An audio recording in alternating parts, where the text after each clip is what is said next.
నేను చదువుతున్నాను. యెహోవా ఇలాగు సెలవిచ్చుచు ఉన్నాడు, ఏదన్నైనా జ్ఞాని తన జ్ఞానమును బట్టి, సూర్యుడు తన శౌర్యమును బట్టి అతిశయింపకూడదు.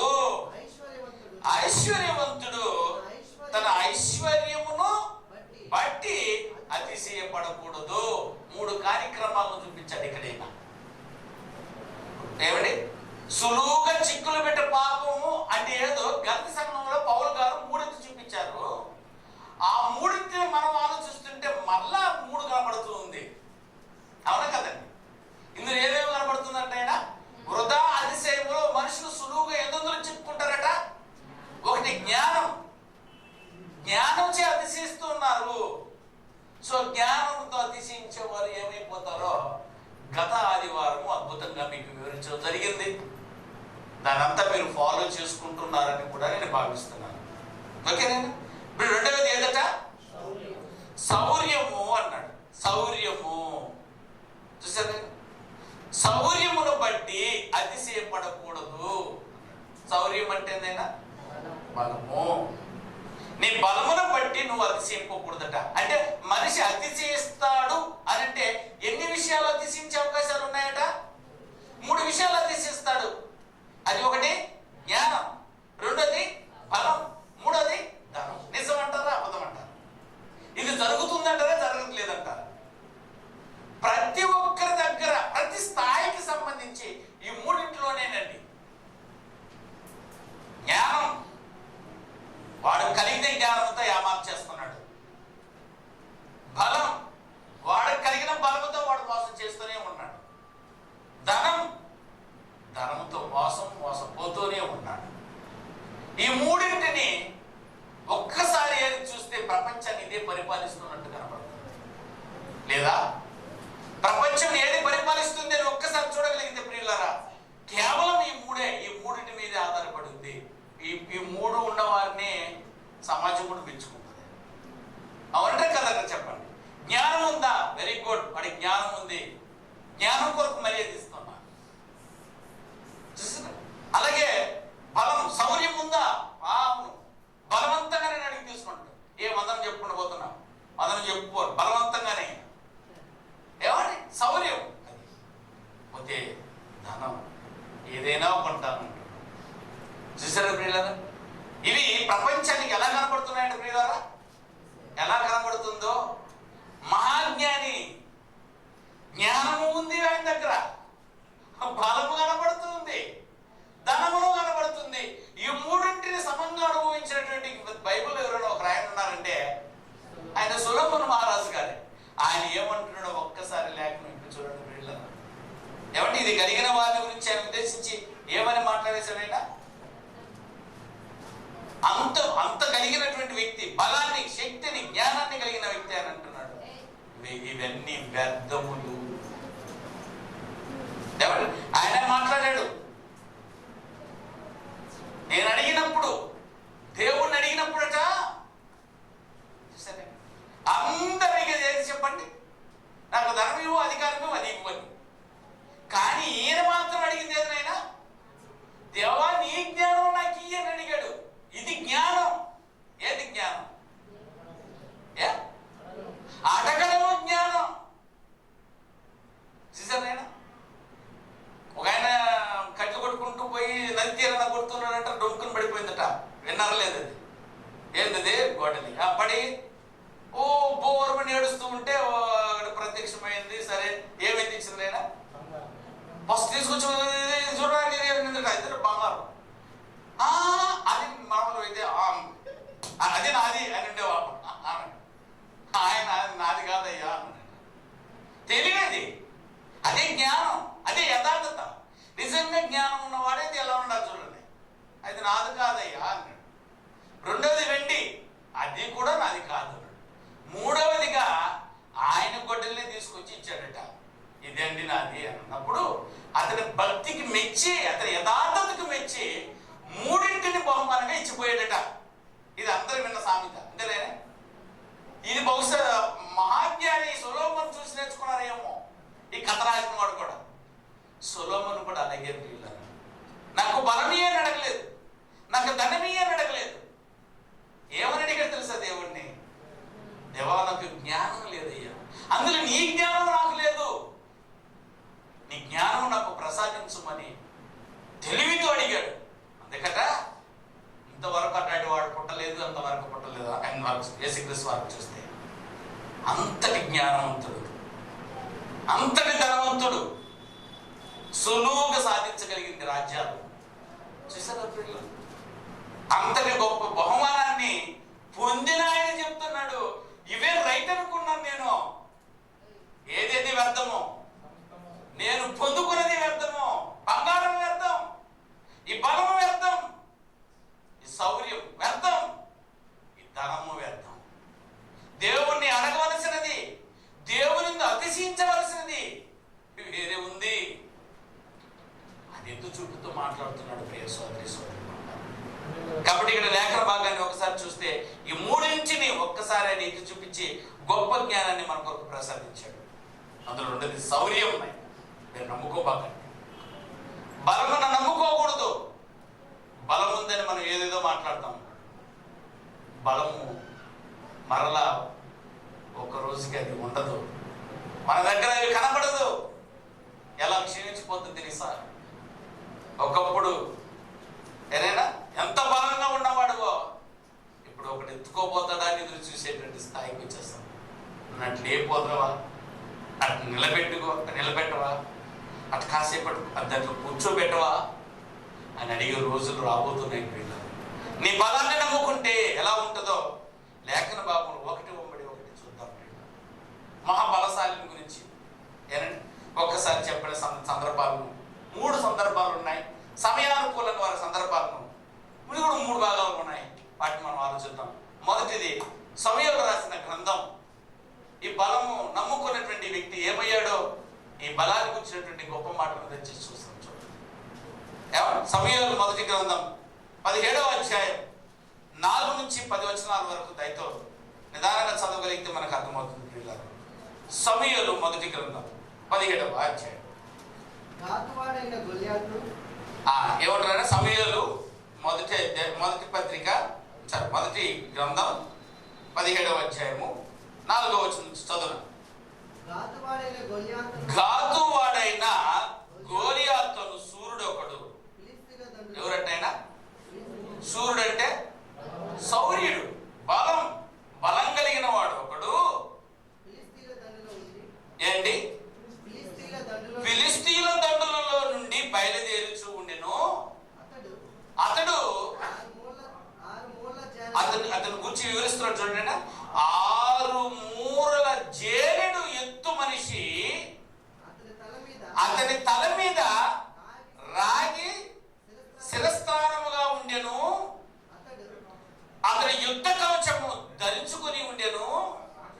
ఆ కవచము 5,000 తూరముల రాగి ఎత్తు కలిగింది. 5,000 తూరముల ఎత్తు బాబోయ్.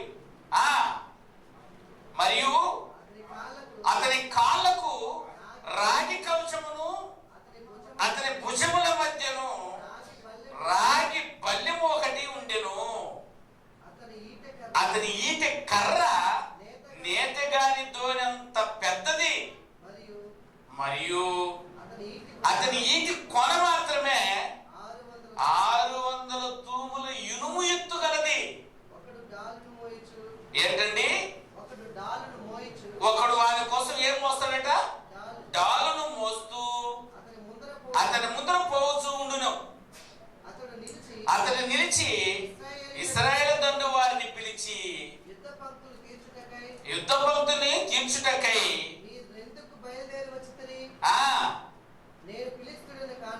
నేను ఫిలిష్తీయుడును కానా? మీరు సౌలు దాసులు కారా? మీరు మీ పక్షముగా ఒకరిని ఏర్పరచుకుని అతని నా మీదకు పంపుడి. అతడు నాతో పోట్లాడి నన్ను చంపగలిగిన ఎడల మేము మీకు దాసులై అగుదుము. నేను అతన్ని జయించి చంపిన ఎడల మీరు మాకు దాసులై మాకు దాస్యము చేయుదురు.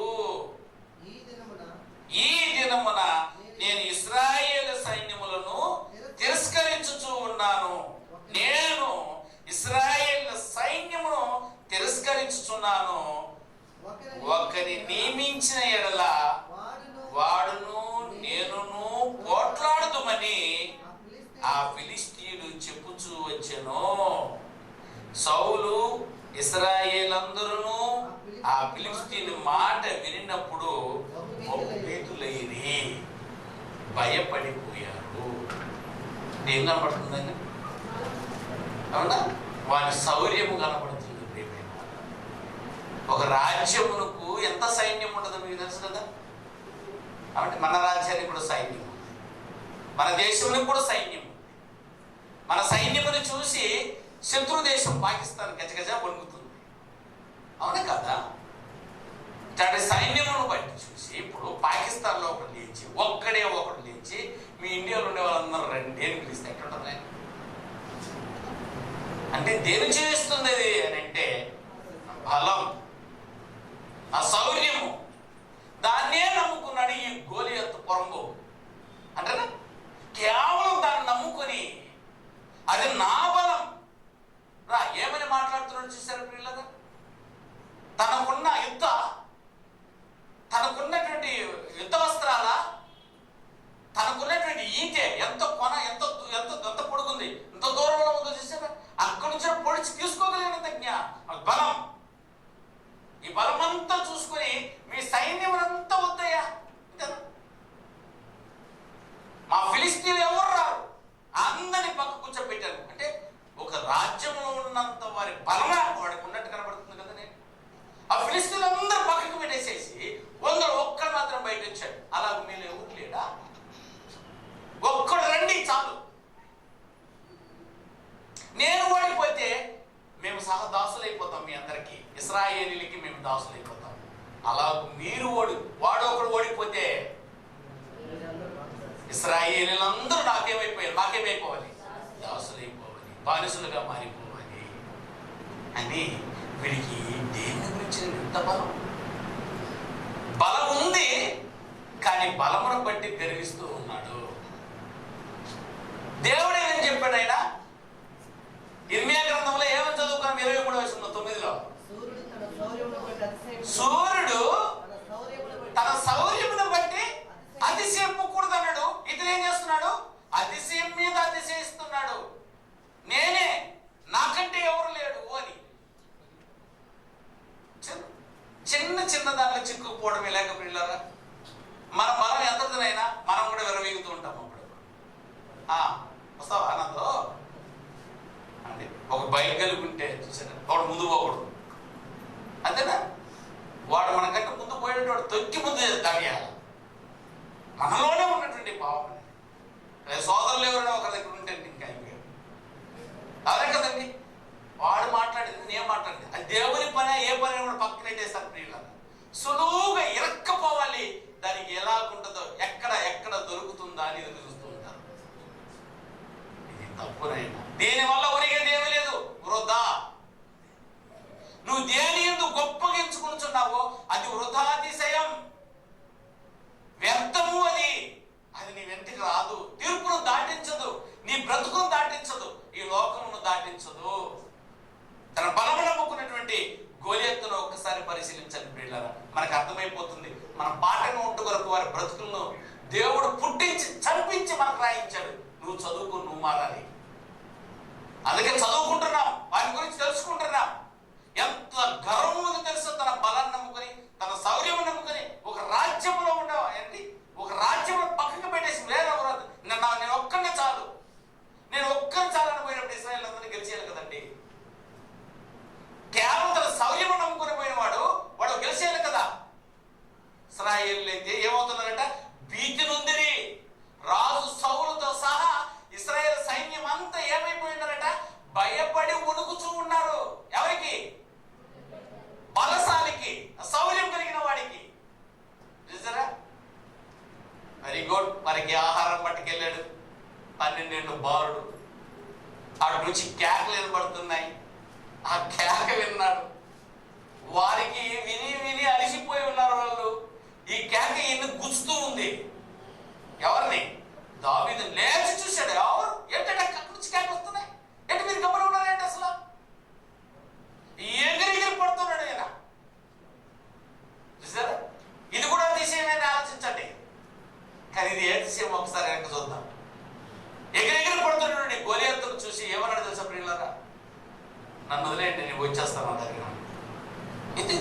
సైన్యం ఉంటే మేమే గెలవలేకపోతే నువ్వు పోతానంటావే, ఇది కూడా అతిశయమే కదైనా. ఫిలిస్తీన్లందరూ వద్దన్నాడు, వాడు ఒక్కడు నిలిచాడు అక్కడ. ఇక్కడైనా ఉంటున్నాడా, మీరందరూ వద్దు కానీ నన్ను ఒక్కను పంపించండి. మరి ఇది అతిశయం కదా, ఇది బలం కదా, ఇది కూడా బలాన్ని అనుకునే కదా. ఈయన కూడా ఈ మాట అన్నాడు. వాక్యం చదివినప్పుడు నాకు ఆశ్చర్యం వేసిందండి. ఆయనలో అదే మాట, ఈయనలో ఇదే మాట, ఇది తేడా ఏముంది?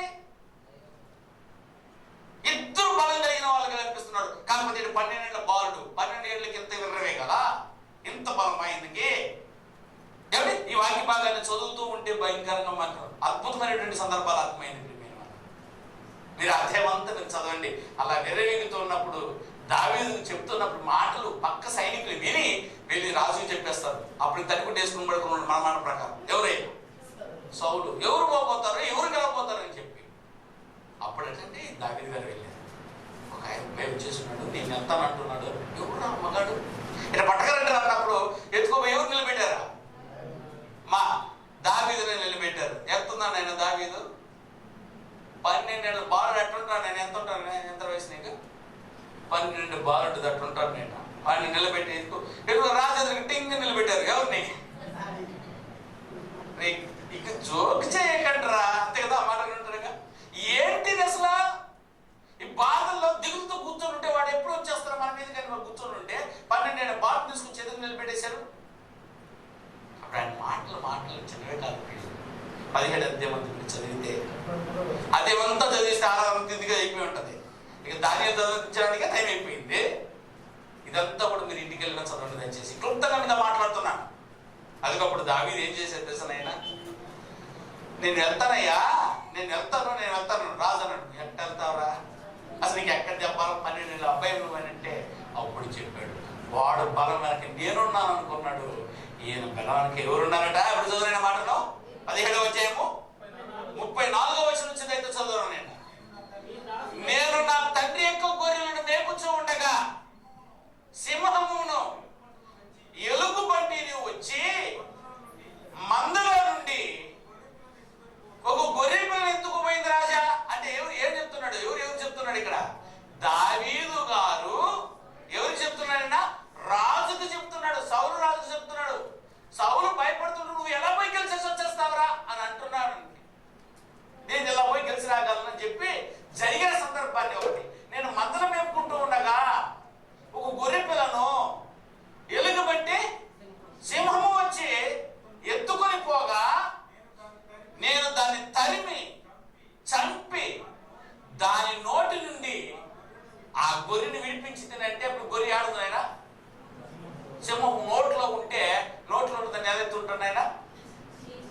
రెండుగా చీల్చాడంటే అది నా మీదకి రాగా దాని గడ్డము పట్టుకొని దాన్ని కొట్టి చంపివేసి తిని అని చెప్పి నీ దాసుడనగు నేను ఆ సింహమును ఎలుగుబంటిని చంపి తినే జీవము గల దేవుని సైన్యమును తిరస్కరించిన ఆఫ్టర్ ఆల్ ఈ సున్నతి లేని, అంటే సున్నతి ఉంటేనే దేవుని కుమారులు, సున్నతి లేకపోతే ఆఫ్టర్ ఆల్ గాడు. బాప్తిసం పొందితేనే దేవుని కుమారులు, బాప్తిసం పొందని ఆఫ్టర్ ఆల్ గాడు. ఓకేనా? అది తెలుసుకోండి ప్రియులారా. బలం ఎవరి వెనక ఉందో చెప్తున్నాడు. ఏమన్నాడు చూడండి, ఈ సున్నతి లేని ఫిలిష్తీయుడు దేంట్లో? ఓ మృగములో, ఓ మృగము ఒక ఏదైనది, ఒక సింహము లాంటిదో, ఒక ఎలుగుబంటి లాంటిదో చీల్చి తెచ్చేస్తానంటున్నాడు. అని కిందే చెప్పాడు ఆయన. అండర్లైన్ ఇది. సింహము యొక్కయు, ఆ సింహము యొక్క బలము నుండి, ఎలుగుబంటి యొక్క బలము నుండి నేను నా బలం అనలేదు ఇక్కడ. చూసారా? నన్ను రక్షించిన యెహోవా ఈ ఫిలిష్తీయుల చేతిలో నుండి కూడా నన్ను విడిపించును. అందుకు సౌలు, అయ్యా ఈ మాట వినంగానే ఏమంటున్నాయినా, నువ్వు పోనాయనో యెహోవా నీకు తోడును. అంటే ఇప్పుడు బలం ఎవరిదైనా? యెహోవా ఇదే ఈ బలము. ఇది గోలియతు చెప్పుంటే బాగుంటుంది. చాలా మందికి బలం ఉన్న వాళ్ళు ఇలాగా మాట్లాడతారు. నాదిరా, ఏది నీది?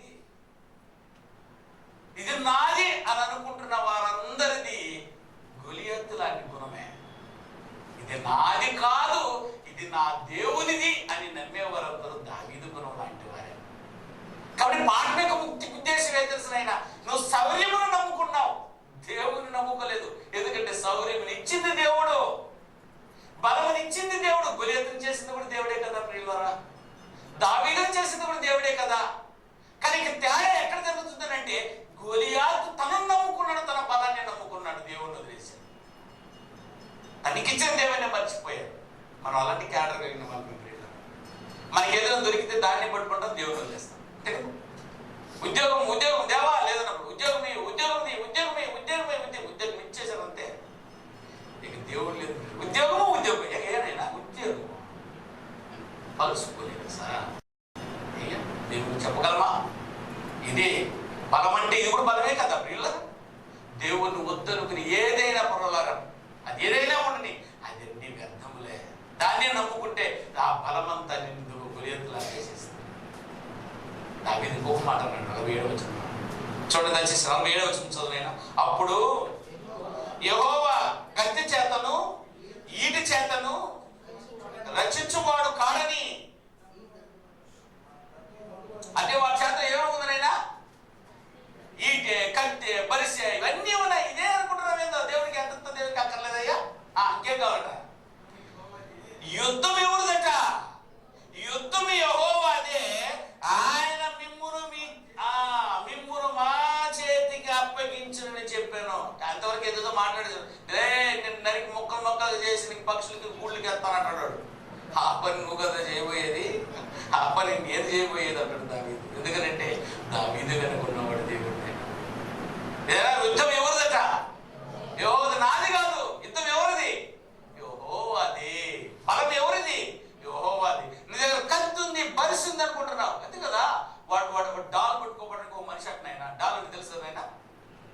వాడు ఎదుటి వారు కత్తితో బరిసితో పొడిచినంటే గమని అడ్డం పెట్టుకునేది, దాన్ని డాల్ అంటారు. అది బాహుబలి చూసారా? అందుకు పట్టుకుంటారు డాల్. దాన్ని పట్టుకోవడానికి ఒక మనిషి అట. వాడు ఈటి కొన ఎంత ఎత్తుందో చెప్పాడు, వాడు ఎంత ఎత్తుగా మనిషి అని చెప్పాడు. వాడు అనుకుంటుందో అక్కడ వచ్చేవాడిని కూడా పొడిచి తీసుకోవచ్చు. దావీదు ఎంతనైనా చూసారా? దావీదు అన్నాడు, వాడి దగ్గర అంత పెద్ద ఈటు ఉందిరా. వీళ్ళు అన్నదమ్ములు చెప్పుంటారు, ఇశ్రాయేలు చెప్తున్నారు, ఇది ఉందిరా, వాడిది అది ఉందిరా. మా దేవునికి ఏది వద్దు అంతేనా? నా దేవునికి ఏది అక్కర్లేదు. నువ్వు బాలుడవు, బాల్యము నుండి వాడు ఎప్పటి నుంచి ఉన్నాడట? చిన్నప్పటి నుంచే వాడు ఏమేమో నేర్చుకొచ్చిన విద్యలన్నీ. దేవునికి విద్యలంతా అక్కర్లే. ఏరైనా ఏం చాలంటారైనా. ఇప్పుడు చదువు 48 వచ్చినాం, 48 వచ్చిన చదువు. అప్పుడు ఆ ఫిలిష్తీయుడు లేచి దావీదును కలియుటకై అతనికి ఎదురుగా పోగా, దావీదు వారిని ఎదుర్కొనుటకు సైన్యము తట్టు త్వరగా పరిగెత్తుకుని పోయి తన సంచిలో చెయ్యి వేసి అందులో నుండి రాయి ఒక్కటి తీసి వడిసెలతో విసిరి ఆ ఫిలిష్తీయుని నుదుట కొట్టెను. ఆ రాయి వారి నుదుటిలో చొచ్చినందున, ఏది ఒక్క రాయిగా, ఒక్క చిన్న రాయికే. చూసారా ప్రియులారా ఎంత ఆశ్చర్యం వేస్తుందో? దేవుని దగ్గర బలాలు పనికి రావయ్యా. ఇది పాట యొక్క ముఖ్య ఉద్దేశం. ఇది తెలియదని మీకు చెప్పట్లా. ఈ సందర్భాన్ని 1,00,000 సార్లు వింటారు మీరు. గమనించండి, పాట యొక్క ముఖ్య ఉద్దేశం అంటే సులువుగా నిన్ను చిక్కులు పెట్టించే పాపం ఏదన్నదంటే నీ బలం. నువ్వు దాన్ని నమ్ముకుని ఉంటావు. ఆ బలాన్ని నమ్ముకొని నువ్వు ఏమేమే చేసేస్తున్నావు. తట్టుకుందాం, నిలబడేద్దాం, తప్ప పడిపోతాం అన్నా. అది నిన్ను రక్షింపచాలవు.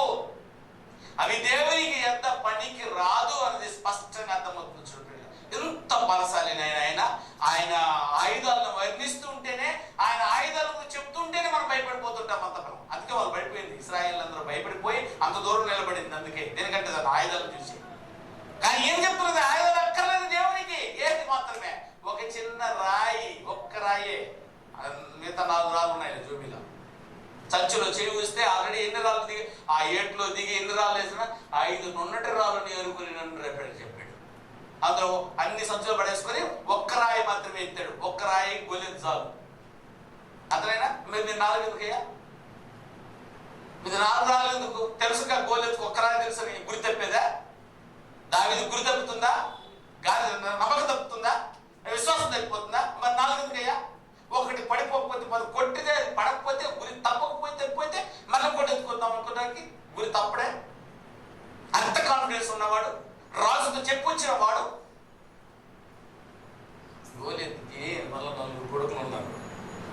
ఎనగ పరిగిస్తాయేమని 4 రాళ్ళు అర్థమైందా మీకు కూడా? ఒక్కొక్కడు రాయి టక్ టక్ టక్ అని కొట్టేసి అంతేనా వాడు దిదండి లోపలికి చొచ్చినందున ఆయన చొచ్చినందున పడి గిలగిల కొట్టుకుంటూ పడిపోయాడు. ఏదైనా ఇంకేమిలే, ఆ రాయి మాత్రమే దగ్గర ఉంది, ఒడిసి మాత్రమే ఉంది. దగ్గర పరిగెత్తుకుంటూ పోయి, ఆ వాక్యం చదవని మీకు అర్థమైంది. దగ్గర పరిగెత్తుకుంటూ పోయి వాడి వరలో ఉన్న కత్తి తీసుకున్నానన్నా. ఎవరి కత్తే? వాడి కత్తే వాడిని నరుగుతుందని ఇన్ని రోజులు అనుకోకుండా పెట్టుకుని ఉన్నాడు. ఎవరాడు? అవునైనా సింపుల్గా జుట్టు పెట్టి నరుక్కొని తల తీసుకొచ్చి పల్లెంలో పెట్టి సోరుకు పెట్టాడు.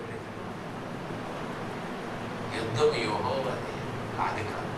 ఈ బలం వెనక నాదేం లేదు. అతిశయం పడాల్సి వచ్చిందా? నీ ధనమును బట్టి, నీ బలమును బట్టి, నీ జ్ఞానమును బట్టి అతిశయించాలనుకుంటున్నావా? ఇది ఇచ్చింది దేవుడు అని చెప్పి మొదట దేవునికి అతిశయించు. అది 24వ వచనం, ఇర్మీయా గ్రంథం 9:24 వచనం. నువ్వు అతిశయించాల్సిన దేవునిలో. అది దేవునికి ఉపయోగపడితే అతిశయమైనా నీ బలం దేవునికే పనికిరాదంటే నువ్వేందు గర్వయ్యేది? నీ అంత కష్టాన్ని కనీసం దేవుని కొరకు ఇంతవరకు ఇవ్వలేదు, నువ్వు గర్విస్తే లాభనైనా? నీ వ్యక్తిత్వం ఎలా పనికి వస్తుంది చెప్పండి?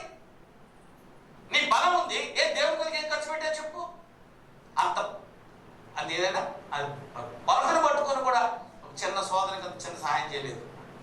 నేను మంత్రి సభ్యులు చేసిన వాళ్ళు కరెక్ట్ చేశారు. నాయన ఇంటి కంపు కొడుతూనే పై చేశారు. అది ఏమైందమ్మా?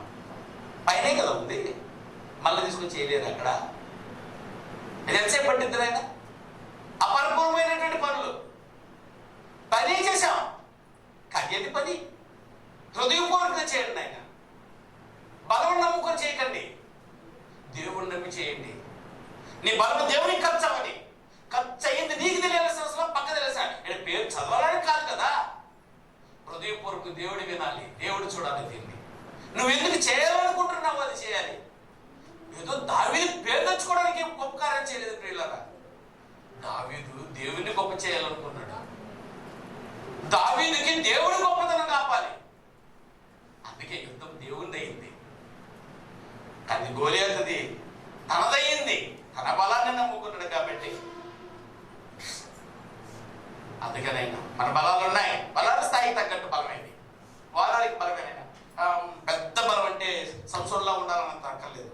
చిన్న బలం ఉంటుంది కూడా బలమే కదా.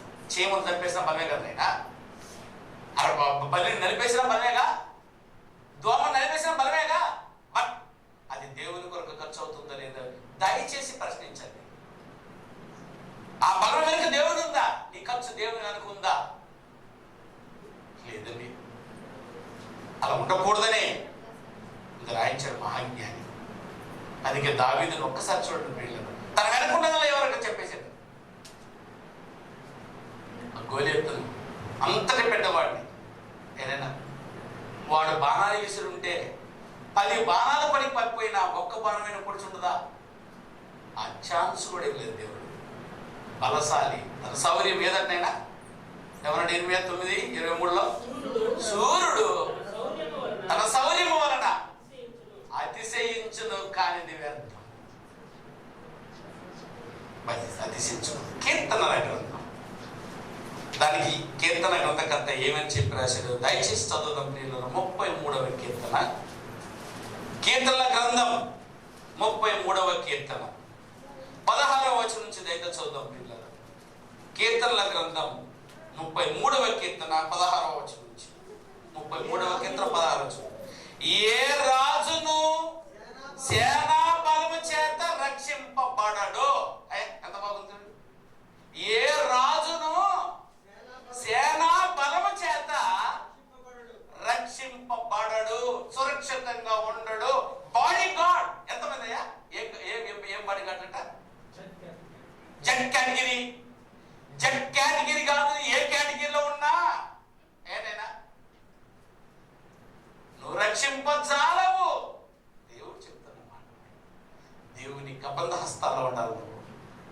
నీకు బాడీగార్డులు లేకపోయినా పర్వాలేదు.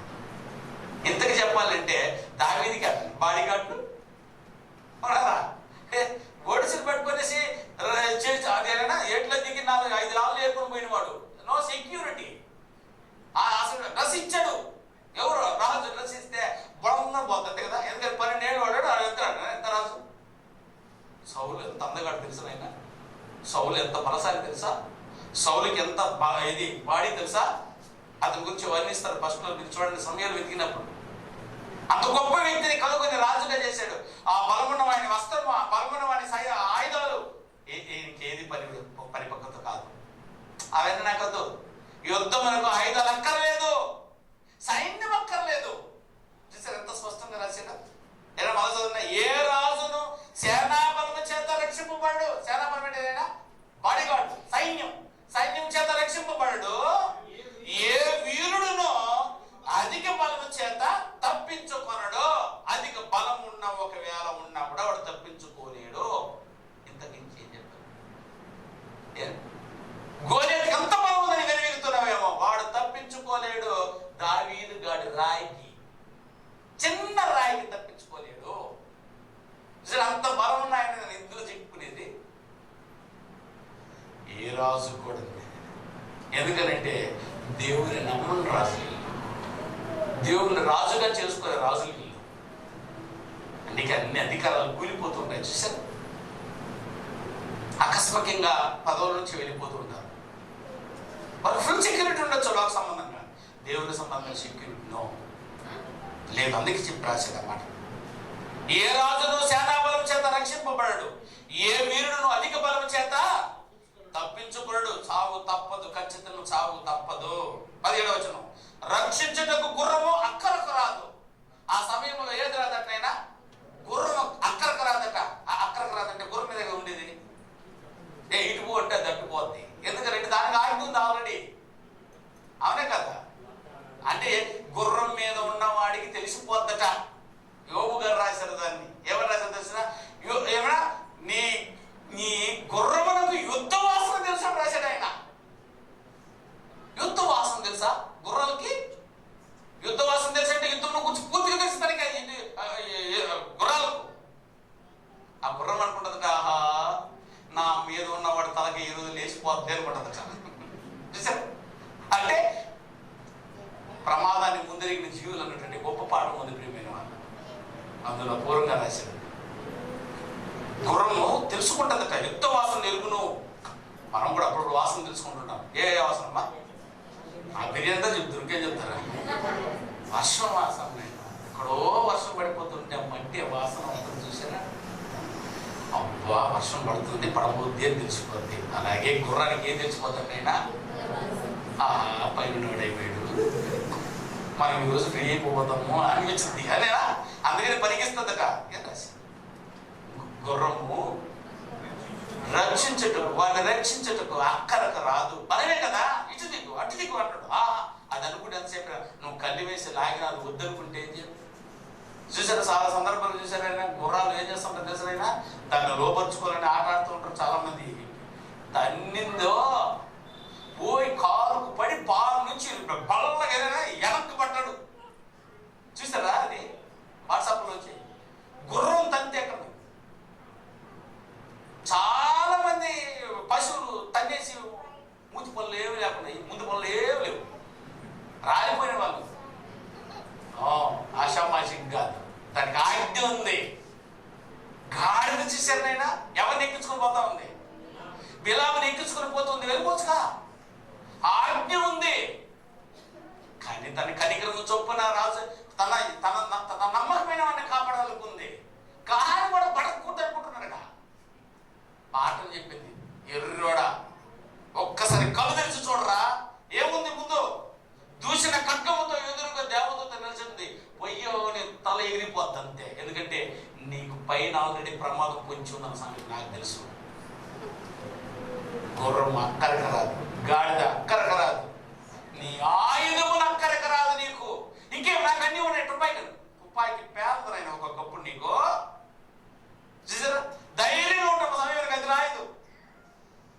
పెన్ అన్ని పెట్టి పెట్టుకోవచ్చు ఎగ్జామ్కి. ఒక్కటి అవసరం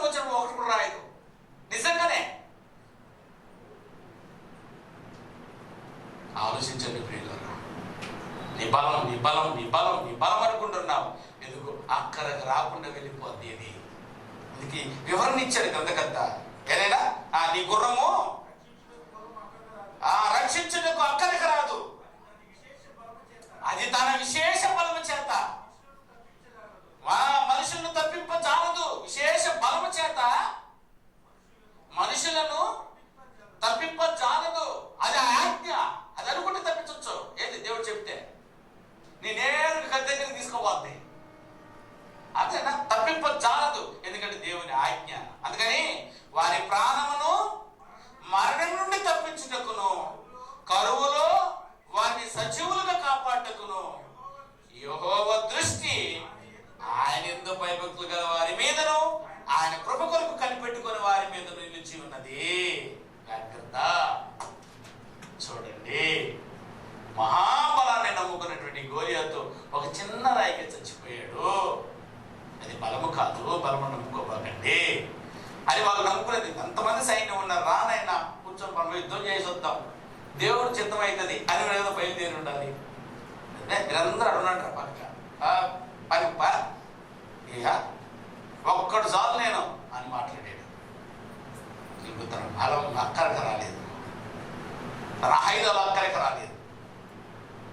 చిన్న రాయి చంపేసింది. అందుకే దేవుని యందు భయభక్తులు కలిగినటువంటి వారై మీ బలమును దేవునికి ప్రదర్శించేయాలి. అలా చూస్తూ వచ్చినటువంటి రెండో వ్యక్తి ఎవరినైనా నెబుకద్నెజరు. మేము చదివారు, అపూర్వంగా చదివి వినిపించిన సోదరుడు. కాబట్టి దేవుని బలాన్ని నమ్ముకున్న వ్యక్తి. చూడండి ఆ మాటను. దానియేలు గ్రంథం అంతా చదివేసారు, మీ మైండ్లో ఉంది. దానియేలు గ్రంథం 4వ అధ్యాయం. అందరూ తీయని పేర్లు దయచేసి. దానియేలు గ్రంథం 4వ అధ్యాయము 30వ వచనం చదువు. రాజు బబులోనులోను ఈ మహావిశాల పట్టణము నా బలాధికము. చూసారా రాజు ఏమి నివేదిస్తున్నాడు? ఇవన్నీ చెప్పేశాడు. కళ, వాటి కళ భావాన్ని ఆల్రెడీ వివరించేశారు. గుర్తుందినైనా ఈ సందర్భం మనకు వచ్చేలోపు వివరణ అయితే అయిపోయి ఉంది. నువ్వు అనుకున్నది ఏదో చెప్తున్నాడు ఇక్కడ. ఏంటి నువ్వు చేసిన పొరపాటు ఏంటి? రాజు ఏదంటే మన చదువునే మాటను, నా బలాధికారమున నా ప్రభావ ఘనతను కనపరచుటకై నా రాజధాని నగరముగా నేను కట్టించింది కాదా అని తనలో తాను అనుకునేనో. ఇది ఏ పొరపాటు. అందుకే ఏం చేశాడు నాయన? గట్టి వేశాడా. ఈ గర్వానికే నా బలం నేను కట్టించింది, నా బలం చేత కట్టించాడు పట్టణాన్ని. నా బలం. నీ శౌర్యమును నమ్ముకోకు సోదరా, నాదనకు. వెనక్కి కల వస్తుంది. వినాలి అని అన్నామంటే వెనక ఏమొస్తుంది? రాత్రికి ఎలా తీసారు? కళ గండిన తర్వాత గందరగోళం అయిపోయింది పరిస్థితి. అప్పుడు ఒక్క అద్భుతమైన మాట అక్కడ సెలవిచ్చాడు దానియేలు. నువ్వు ఇప్పటికైనా మారు మనసు పొందగలిగితే అంతేనా? ఇప్పటికైనా నువ్వు ఏం చేయాలంటే ఆయన నువ్వు మారు మనసు పొందాలట. మారు మనసు పొందాడు కూడా పాపం. ఇవన్నీ జరిగిన తర్వాత అన్నాడు. పైన చెప్పివన్నీ జరిగిన తర్వాత చదివారు కదా. పైన చెప్పివన్నీ అంటే ఆయన గడ్డి మేడం అయిపోయింది. ఆయన అదే అహంకారం వలన, ఆయన బలం నమ్ముకుని మొత్తం పోగొట్టుకున్నందువలన అతను ఖచ్చితంగా గడ్డి మేడ జరిగింది. అవన్నీ అయిపోయిన తర్వాత ఖచ్చితంగా నువ్వు మారు మనసును పొందాలి. చెక్స్ అనుభవించిన తర్వాత మారు మనసు పొందుతాడు. చూడండి ఆ సందర్భాన్ని. 34వ వచనం చదువునైనా. పిమ్మట నెబుకద్నెజరును నేను మరలా మానవ బుద్ధి గలవాడనై. ఇంతకు ముందు ఏ బుద్ధి వచ్చిందంట వాడికి? మానవ బుద్ధి నుండి దేనికి ట్రాన్స్ఫర్ అయ్యారు? పశువుల బుద్ధికి. అందుకే పశువుల బుద్ధికి మారింది కాబట్టి దేవుడు కూడా పశువులకు పెట్టాడు. అర్థమైందా? పశువుల బుద్ధి ఎప్పుడైతే వస్తుందో పశువు పెట్టాల్సిన పెట్టాడు. దే సామెతల కింద కర్తాడు. మనుషులలో నా వంటి పశుప్రాయుడు లేడు.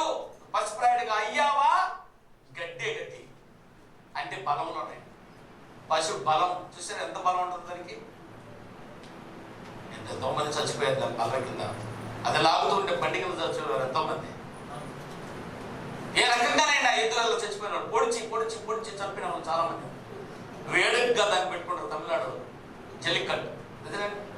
అది పొడిస్తే వాళ్ళకి ఆశీర్వాదకరం అంటే అది పొడిచింది ఏంటి ఆశీర్వాదం ఏంటి?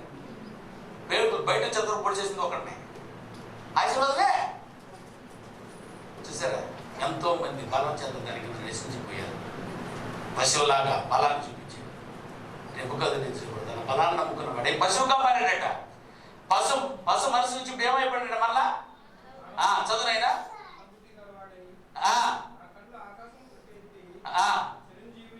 చిరంజీవియు సర్వోన్నతుడగు దేవుని స్తోత్రము చేసి గణపరిచి స్తుతించి తిని. చిరంజీవి ఎవరైనా మెగాస్టారా? ఎవరు చిరంజీవి ఇక్కడ? దేవాది దేవుడినైనా చిరంజీవి చెప్పండి. ఈ మాట తెలియదు అతనికి, ఈ పేరు ఎందుకు పెట్టుకున్నాడు కూడా. చిరంజీవి దేవాది దేవుడు. నువ్వు చిరంజీవి అనుకుంటున్నావేమో, నువ్వు గడ్డి మేక తప్పదు. జాగ్రత్త సుమి, గర్వించకూడదు. గర్వించిన నెబుకద్నెజరుకు గడ్డి వేశాడు. ఏలేనా? అందుకే ఏం చెప్తున్నాను? చిరంజీవియు సర్వోన్నతుడగు దేవుని స్తోత్రము చేసి గణపరిచి స్తుతించి తిని. ఆయన ఆధిపత్యము చిరకాలము వరకు, ఆయన రాజ్యము తరతరములకు ఉన్నవి. భూనివాసులందరూ ఆయన దృష్టికి ఎన్నికకు రానివారు. అది ఎంతటి వారైనా సరే, ఇంక వాళ్ళ బలాలు ఏం జరుగుతాయినా, భూనివాసులందరూ ఆయనకు ఎన్నిక లేనివారు. జాగ్రత్త. ఆయన పరలోక సేన ఎడల భూనివాసుల ఎడలను తన చిత్తము చొప్పున జరిగించువాడు. ఆయన చెయ్యి పట్టుకుని నీవేమి చేయుచున్నావని ఆయనతో చెప్పుటకు ఎవడనూ సమర్థుడు కాడు. ఆ సమయమందు నా బుద్ధి మళ్ళా నాకు వచ్చింది. రానవారు చాలా మంది ఉన్నారే, అందుకే వచ్చింది అని చెప్పడానికి ఈ పాఠం మనకు చెప్తున్నాడు దేవుడు. ఆయన సులువుగా చిక్కులు పెట్టే పాపం లేదు. నిన్ను తిరిగి రానియకుండా చేసేటట్టు కూడా చేయగలదు. నువ్వు తిరిగి రాగలిగిన కొరకు ఈ బోధ నీకు ఈరోజు.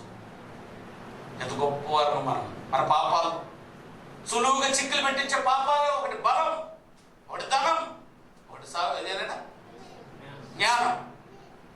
వీటిలో నుంచి మనం తప్పించుకునేటట్టు మహాజ్ఞానాన్ని అదిగో రాజు తిరిగి నెబుకద్నెజరు తిరిగి బుద్ధి కలిగిన వాడయ్యాడు దేవుని ఆజ్ఞ చొప్పున.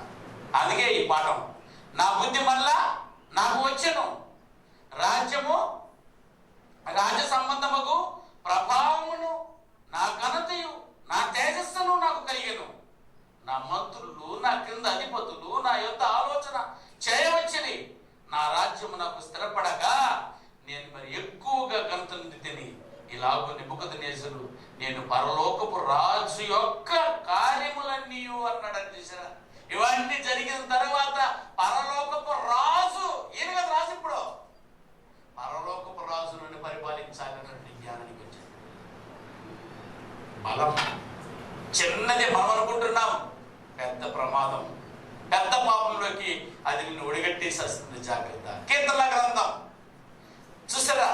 అక్కడ దావీదుకు పలికిన కీర్తన గ్రంథము ఇదిగో ఇప్పుడు చూసారా? ఇదే సందర్భాన్ని 62వ కీర్తన గ్రంథం 62వ కీర్తన 10వ వచనం నుంచి అయితే చదువునైనా అద్భుతంగా ఉంటుంది. లాస్ట్ వరకు కీర్తన గ్రంథం 62వ కీర్తన 10వ వచనం నుంచి 12వ వచనం వరకు. ఏనన్నా? బలాత్కారమందు నమ్మిక ఇచ్చుకుడి అంటే బలం మీద నమ్మిక ఉంచు మాకు. దోచుకుని చెందిన కదా గర్వింపకుడి. ధనము నిన్ను హెచ్చించినను దాన్ని లక్ష్య పెట్టకుడి. బలము తనదని ఒక మారు దేవుడు సెలవిచ్చెను, 2 మార్లు ఆ మాట నాకు వినబడెను. ఆయన నేను ఎందుకుంటాను అంతేనా? హెచ్చరిక చేస్తాడట. చూడు ఎంత అద్భుతంగా ఉంది మాట. ధనము హెచ్చించును, ధనము హెచ్చినను దాన్ని లక్ష్య పెట్టకుడి. బలము తనదని ఒక మారు దేవుడు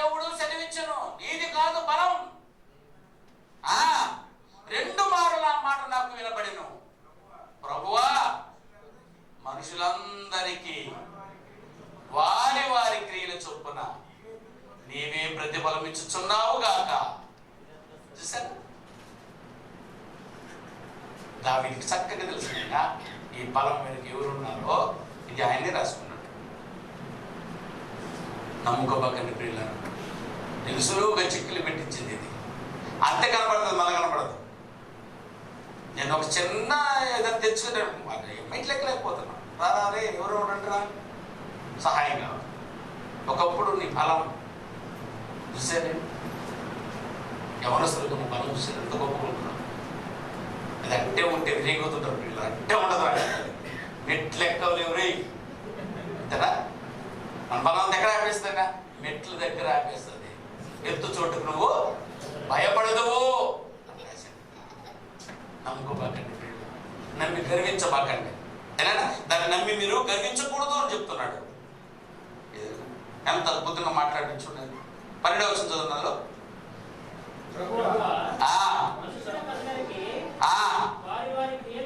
వాని వాని క్రియల చొప్పున నువ్వే ప్రతిఫలం ఇచ్చుచున్నావు కాగా కృప చూపుటయు వద్దండి. మనకి ఏదైతే సులువుగా మనం చిక్కులు పెట్టించదు అంటున్నాడో అది దయచేసి తగ్గించుకున్నాం. మన బలం నమ్ముకోబాకండి. ఆ బలం మనల్ని కనీసం విశ్వాసంలో నడిపించదు. విశ్వాసానికి కర్తవ్యం దాన్ని కొనసాగించండి. యేసు వైపు చూడండి, దాని పక్కకి ఆమోసు ఆమోసు 2వ అధ్యాయం. ఆమోసు అద్భుతమైనటువంటి మాట. ఆమోసు గ్రంథం 2వ అధ్యాయం 14వ వచనం నుంచి 16వ వచనం. అప్పుడు ఏనా 2వ అధ్యాయము 14వ వచనం నుంచి చదువు. అప్పుడు అతివేగియు అగువాడు తప్పించకన భోజాలకు పోవును. పరాక్రమశాలి అంటే బలశాలి తన బలమును బట్టి ధైర్యము తెచ్చుకున్న చాలకు పోవును. బలాఢ్యుడు తన ప్రాణమును రక్షించుకొనక చాలకు ఉండును. తన ప్రాణం రక్షించుకున్న చాలకు ఉండును. ఎవరు బలశాలి?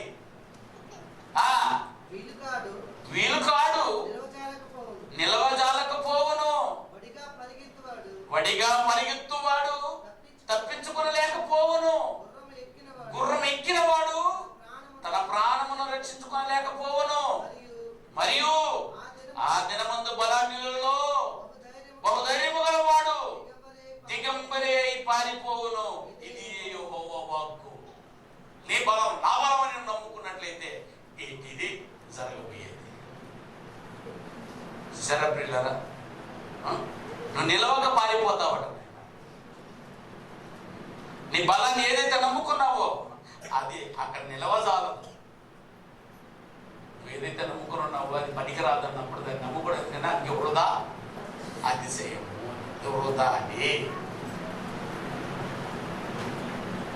నా బలం నీ బలం. ఒక బలం నమ్ముకుని అక్కడికి వెళ్తే వాడు దానికంటే బలశాలి ఏమిటి ఏమవుతావు? నువ్వు నమ్ముకుని పోయిన వాడు బలం వ్యర్థమైపోద్దిగా. అందుకే నువ్వు నమ్ముకోవాల్సిన బలం ఉంది. ఆయన దేవాది దేవుడు. బలము నమ్ముకోండి, అది కలవరకు నడిపించగలుగుతుంది. నమ్ముకోకపోయాడు ఆయన. ఎవరు? సంసోను 2 కళ్ళు కూడా తీసేసారు. కేవలం తన బలాన్ని సరే వద్దునైనా అమ్మనాలు చెప్పారు, వద్దు బాబు. ఇశ్రాయేలులో నీకు పిల్లలు లేరా? ఇశ్రాయేల్లో అమ్మాయిలు లేరు నీకు? ఫిలిస్తీన్లు ఎవరు తెలుసనైనా? శత్రువులు బాబు. వారి దగ్గర నుండి ఇశ్రాయేలు విడిపించడానికి కారణజన్ముడు నువ్వు. నీకు బలాన్ని ఇవ్వడం లేదు. కారణం ఎందుకంటే వాడిని విడిపించడానికి, ఇశ్రాయేల్ని విడిపించడానికి. కానీ నువ్వేం చేస్తున్నావు తెలుసా? ఆ శత్రుల అమ్మాయిని పోయి ప్రేమిస్తున్నావు. అడిగితే నా బలం అన్నా, అడిగితే ఏమన్నానైనా ప్రకటనకి తీసుకుని 1000 మంది నుండి నడుపుతాను అంటున్నావు. నిలబడిందైనా ఆఫ్టర్ ఆల్ ఒక వేసి చేతులు నీ ప్రాణం విలవలాడిపోయింది. ఎలా చేశారు? ఒక్క మాట చదివిన ఆ బలం ఏమైందో వాడి బలాల గురించి మాట్లాడుతూ న్యాయాధిపతుల గ్రంథం 16వ అధ్యాయం 5వ వచనం నుంచి 6వ వచనం చదివిన న్యాయాధిపతుల గ్రంథం 16వ అధ్యాయం 5, 6 వచనాలు దయతో చదువు. 5, 6 వచనాలు. న్యాయాధిపతుల గ్రంథం 16వ అధ్యాయము 5-6 వచనాలు. ఫిలిష్తీయుల సర్దారులు ఆమె యొద్దకు వచ్చి ఆమెతో, నీవు అతనిని లాలన చేసి, ఎవరు పెద్ద బలవాడికి సంసోన్, నువ్వు అతన్ని లాలన చేసి అతని గొప్ప బలము దేనిలో ఉన్నదో, ఆయన గొప్ప బలము దేనిలో ఉందో అది చూసుకుని వినేగుతుంది ఆయన. గొప్ప బలము దేనిలో ఉన్నదో మేము ఎలాగో అతన్ని గెలవచ్చునో తెలుసుకున్నాము, మేము ఎలాగ అతన్ని గెలవచ్చునో తెలుసుకున్నాము. వేశ్య చేతికి ఇచ్చేసాను ఆయన బలం. ఇశ్రాయేలీయులను కాపాడవలసిన దేవుని బలం వేశ్య పాలైపోయింది. అంత గొప్ప బలశాలి అనుకున్నాడు అతను. ఆయన బలం వేసింది చిక్కుకొని అది వారికి తెలియజేస్తే ఏమైపోయాడు చూడండి కింద, మేము అతన్ని బంధిస్తాం అరేనా, అతన్ని బంధించి అతని బలమును, గర్వము, బలమనే గర్వమును అణుచుదుము. అప్పుడు మాలో ప్రతి వాడును 1000 వెండి నాణ్యములు నీకు ఇచ్చేదనివే అంతేనా. ఆ లేడీకి డబ్బు ఇచ్చేసారు. మేమందరం పోగేసుకొని ఈ పట్టణం ఉండే వాళ్ళని మొత్తం కాదు కోటేశ్వరాలు అయిపోతాం. ఇంకా బలం, కేవలం బలం నమ్ముకుని ఇలా ఉంటే కళ్ళు ఊడిపోయాయి. దేవుణ్ణి వదిలేసుకున్నాడు, దేవుడిచ్చిన బలం పోయింది. మా నాన్న లేరు, భార్య లేదు, కనీసం ఉంచుకుంది కూడా లేదు. చూసారు, నీ బలమును బట్టి, నువ్వు బలాన్ని నమ్ముకున్న దాన్ని బట్టి అన్నీ పోయిందని ఆయన. అన్ని పోయిన తర్వాత వచ్చిందంటే జ్ఞానోదయం. అవునా? ఈ బలాన్ని నమ్ముకొని ఇంతమంది రాశారు. ఇంకెంతమంది చెప్పాలి ఆయన? నేను ప్రముఖమైన వాళ్ళని తీసుకొని చూపించాను మీకంటే ఈరోజు. మనకంటే గొప్ప వాళ్ళని కాదు పిల్లలు, సంవత్సరాల కంటే గొప్ప వాళ్ళు ఇక్కడ ఉన్నారు. ఆయన అంత బలసాలు ఎవరు ఉన్నారు ఇక్కడ? దావీదు కంటే గొప్ప వాళ్ళు ఉన్నారు, గోలియాతు కంటే గొప్ప వాళ్ళమా, నెబుకద్నెజర్ కంటే గొప్ప వాళ్ళమా?